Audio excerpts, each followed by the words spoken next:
to player ratings. Hull City, first win in 7 games. But it's a shame that the game was overshadowed by other events that had happened in the world of football yesterday. Quite upsetting. But I'm not going to talk too much about them because City won. And it's player ratings. And ladies and gentlemen, there's been an upgrade. Instead of writing it on a piece of paper, I've got it on my notes. So I watched the highlights earlier on. And just a lot of the players I didn't really see much of in the 10 minutes package that City put on YouTube. So I looked at Hull Daily Mail and just got a few little things from there, but other things I picked up as well. So let's get started then with the goalkeeper, David Marshall. He made some solid saves in both halves. Really stepped up to the plate this season, replacing Alan McGregor. And he's really been a solid player this season. And he got his 2nd clean sheet of the season. So for that reason, he's going to get a 7. I think that's it. I don't know. Lehigh. I didn't really see too much of him in the highlights. So I had to look to Hull Daily Mail completely about this one. They said he read the game well. Because it was up against some pretty pacey players. As in like Will Buckley. So he wasn't able to catch up to them, but he just read the passes. And it was a valiant effort from Lehigh, who's been a great player this season since he signed, and is a candidate for my Player of the Month award. So for that reason, I'm going to give him a 7. Tommy Elphick, for me, he was man of the match. Because he got his body in the way. He was battling all through the game. He was battling so hard. And, you know, he had to guide Robbie McKenzie. Because Burke and Device were injured. Mazout was on the bench, but not fully fit. So Adkins had to take the risk of playing either McKenzie or Curry. He chose to play McKenzie. And McKenzie did very well, as I'm sure Adam Curry would have done. But McKenzie was guided by Elphick. And I think if anything does happen to our centre-backs again, like has happened, Adkins can trust McKenzie, bring him in. And McKenzie, I think he learned a lot. I think he would have learned a lot from that game. Because he's got the experience of Tommy Elphick guiding him along and telling him how to improve in certain scenarios. And I'm sure he picked up a lot from that. So for Elphick, man of the match, I'm going to give an 8. Then we're moving on to McKenzie. McKenzie was targeted by Bolton as a weak spot because it was his first championship appearance. He played in the Carabao Cup earlier this season, as did Curry, as did McSheaf. But he'd never made a championship appearance. And the gulf in class between the level that the youngsters were at and the level that they need to be at for the championship is a massive gulf. But I'm sure McKenzie, as I said for Elphick, learnt a lot from that. Bolton targeted him as a weak point because he was the rookie, but it was a flawless effort from McKenzie. Absolutely just went for it because he knows that if he can get these games early on in his career, he will be able to push on. So another hometown boy in the City team. We've had Josh Tymon come through, Max Clark come through in the last 2 years. Now will this be the year of Robbie McKenzie? Anyway, moving on, Stephen Kingsley come back in after injury. He was solid. That is one of the best games he's had in a City shirt. From the highlights and from what I've picked up as well, he was solid. he knows now that he's fighting for his place. Because who is that? There's Mackenzie who can play at fullback. There's Todd Kane, who was dropped for this game, surprisingly. So, he knows that he's got to fight for his place. And if he keeps up the form that he's had all through the rest of his City career previously, he's not going to get the game time. So he needs to fight, and he fought very well. Anyway, moving on. Daniel Batty.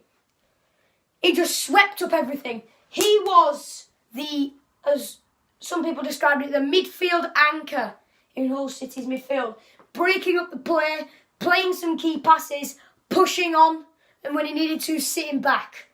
There was a bit of a blockade between the defence and Bolton's attack trying to get through. So, just Dan Batty doing Dan Batty things. 7. No, I didn't tell you what I rated Kingsley. I'm rating Kingsley a 7. Batty a 7. Henriksen. That was one of his best games of the season. Since he's been made captain, he's been so poor. Back end of last season, he was great. Absolutely fantastic. Got the captaincy fairly, but then he hasn't really shown he's worthy of that. This game, he showed that. This game, now he knows he's got to fight for his place, because as soon as we need to switch formation against a big team to try and get a point out of it, as we did against Borough, against Leeds, he knows that he could be dropped over Irvine. He could pick Toral if he wanted to go more attacking. There's loads of options Adkins has got if every player's fit. And Henriksen, he assisted the goal. Bowen, little bit of skill. Henriksen on the run, takes it to the byline, crosses it on the floor. Grzycki with a little dummy to fool the defenders. Campbell runs back, turns. Great strike.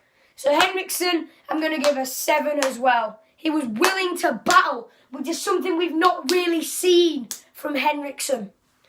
Anyway, next, Jackson Irvine. The other two midfielders have got 7s, and he was just as good. So I'm going to give him a 7 as well. He was always in good positions. When he needed to go forward, he got forward, made some space, gave the ball, played some good passes, made some good runs. And when other players had the ball, he made himself an option. He made himself space. Like, pass it to me. That's what Bowen did, and that's why Bowen had the opportunity to pass it to Irvine. Great. Next is Bowen. He had a quiet game, but what he had to do, he did well, as I said, set up Irvine, gave the ball to Henriksen to assist the first goal. Good game from Bowen, very solid. Really picked up after, not really finding his feet in the first couple of weeks of the season. Really picked it up. So I'm going to give him a 6. Then Grzycki, I'm going for next. He's going to get a 6 as well. He had that dummy for the first goal. So Bowen played to Henriksen. Henriksen played across the box. Grzycki could have just taken a touch and banged it. But what he chose to do was he chose to just fool the defender by moving his leg to flick it, forward. But instead he just let it go through his legs, stopped his foot. And the defenders, there's a replay, they looked absolutely dumbfounded by it. But then he did miss, typical Grzycki, he did miss a lot of chances for a second goal. But he was a threat. So he's going to get a 6 just because of those missed chances. Then Fraser Campbell. He obviously got the goal. And using that pace that he's got, that constant pace that he can keep running at, he made himself the biggest problem in that City side for those Bolton defenders. So he's going to get a 7.5. Now on to the subs. Andre Mazouk came on for Bowen to maybe just add a bit of experience in the back line. to help Elphick in the guiding Mackenzie. Switched to maybe a back five, I think Adkins must have done. Go like 5-3-2, must have done. So he came off a Bolton in the 66th minute, shot up the back line in the final 25 minutes, and there's promising signs. He's obviously trying to get back from that injury, but there's promising signs that he is fully recovered. And when he's fit, he's so good. He's not scared to go for a tackle. He's not scared to nut that ball away. But it's a big question of when he's fit. So I'm going to give Mazuch a 6. Next up, Nuadiko came on for Grzycki in the 72nd minute. He made a few runs late on to tire out Bolton's defence, but didn't really do too much. Just alongside Campbell, just made a few runs to try and tire out those Bolton defenders so that we could maybe make another shooting opportunity and get that second goal. But ultimately it didn't come, so I'm going to give him a 6 as well. Then Stewart came on for Batty in the 80th minute. He helped wind down the clock. Clever passes, good strength, laying it back to one of the defenders. But he did come on in the 80th minute, so he didn't really have too much time. So, for that reason, I am still going to rate him because he had a bit longer than the Preston game. I'm going to give him a 5. Just because he didn't have as long as Dicko and Mazuch to show what he can do. But Stewart gets a 5. And that's the end of the player ratings. I hope you enjoyed it. If you did, leave a like on it. Subscribe if you're new. And I will see you later.